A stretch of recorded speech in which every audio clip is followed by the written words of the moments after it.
नमस्कार. नमस्कार. पाठीमागचे बोलले नाहीत. नमस्कार. नमस्कार. नमस्कार मित्रांनो, नाव अमोल शिवाजीराव तावरे. मी प्रॉपर बारामतीचा आहे. सर्वात प्रथम वंदन करेन अशा व्यक्तीला ज्या व्यक्तीने मला या स्टेजच्या लाईक बनवलं, हा बिझनेस माझ्या आयुष्यामध्ये आणला आणि या स्टेज पर्यंत घेऊन आले असे माझे great upline new brand NTC grand विटा आकार होणार राजेंद्र कदम सर यांच्यासाठी एक जोरदार टाळ्या. त्याचबरोबर आज आपल्याला कमीत कमी सांगितलं किती आणि जास्तीत जास्त 2,10,000 घेणारे दोन व्यक्तिमत्व आज आपल्या सोबत आहेत. असे ग्रेट व्यक्तिमत्व एनटीसी लीडर आंबुरे सर आणि सीटीसी लीडर जगदीशजी भोसले सरांसाठी एकदा जोरदार टाळ्या. या बिझनेस मध्ये मी अगोदर 16 वर्ष नोकरी करत होतो. किती लोक आहेत नोकरी करणारे? नोकरी करणाऱ्या व्यक्तीचं महिना अगोदर संपतोय का पगार? हॅलो, पगार अगोदर संपतोय. माझी बी तीच परिस्थिती होती. 16 वर्ष नोकरी केली, 3,000 रुपये पगाराने सुरुवात केली होती एमआयडीसी बारामती या ठिकाणी. 16 वर्ष जॉब केल्यानंतर महिन्याचा पगार झाला होता 22,000. पण राहायला भाड्याचं घर होतं, स्वतःचं घर नव्हतं. आणि अशा परिस्थितीमध्ये हा व्यवसाय कदम सरांनी जेव्हा माझ्या आयुष्यामध्ये आणला, मला या व्यवसायाच्या दोन गोष्टी आवडल्या. पहिली गोष्ट आवडली, हा बिझनेस चालू करायला गुंतवणूक काय? 1 रुपयाची गुंतवणूक नाहीये. प्रोडक्ट बदलून हा बिझनेस चालू होतोय, ही आवडलेली पहिली गोष्ट. आणि दुसरी जास्त आवडलेली गोष्ट, मला माझी नोकरी सोडायची नव्हती, कारण नोकरीवरतीच माझं घर चाललं होतं.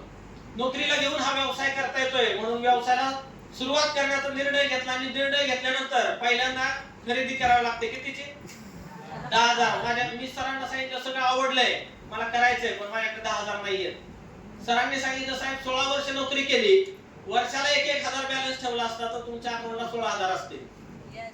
मी म्हटलं साहेब 16,000 नाहीत, पण मी 1.5 लाख कर्ज जाते. साहेबांनी सांगितलं अजून 16चे 32 केले तर 1.5 लाखाचं कर्ज 3 लाख होईल. पैसे शिल्लक राहणार का? आणि हेच परिस्थिती माझ्या डोळ्यासमोर आली. आणि पुन्हा दुसरा प्रश्न विचारला, साहेब घरामध्ये जर इमर्जन्सी आली, तुमचा मुलगा आजारी पडला, 10-20 लागले तर काय कराल? मी म्हणलं ऍडजस्ट करेल. म्हणजे वाट बघू नका, मुलगा आजारी पडायची, आजच तुम्हाला ऍडजस्ट करायचे. आणि मित्रांनो, या बिझनेस मध्ये क्रेडिट कार्ड मारून आलेला व्यक्ती 10,000 रुपयाची, 1,000 पण नव्हते, क्रेडिट कार्ड स्वाईप केलं, या बिझनेस मध्ये 10,000 ची खरेदी केली. आणि सुरुवात केल्यानंतर बऱ्याच लोकांना सांगायला गेलो, लोकांनी ऐकलं नाही, कारण सांगण्याची पद्धत तोंडी होती. बऱ्याच लोकांनी फोन उचलायचे बंद केले. मग मला गुरूंनी सांगितलं हा बिझनेस सांगायला जाऊ नका, दाखवायला आणा. आणि दाखवायला सुरुवात केल्यानंतर माझ्यावरही 2 लोकांनी विश्वास ठेवला. आज 6 वर्ष झालं पाठीमागे वळून बघितलं तर 6,500 लोकांची टीम माझ्यासोबत उभा आहे.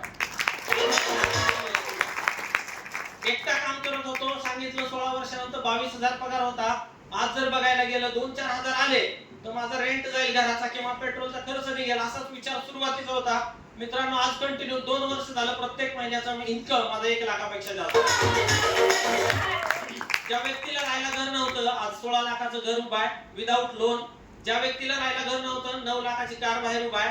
ज्या व्यक्तीला राहायला घर नव्हतं, ज्या व्यक्तीला सगळ्या गोष्टी नव्हत्या, आज एवढा मोठा बदल झालाय. तो एक निर्णय घेतला पॉझिटिव्ह की यस करून बघूया. जाता जाता माझा नवीन लोकांना प्रश्न आहे, जर चुकून त्यावेळेला नाही म्हणलो असतो तर आज कुठे असतो? त्या नोकरीमध्ये असतो, त्याच घरामध्ये रेंटचे असतो. एवढा मोठा बदल एका निर्णयाने होऊ शकत असेल तर तोच निर्णय आज तुम्हाला घ्यायचा आहे. तो पॉझिटिव्ह डिसिजन घेण्यासाठी माझ्याकडून खूप साऱ्या शुभेच्छा. Wish all the best. जय हिंद, जय महाराष्ट्र.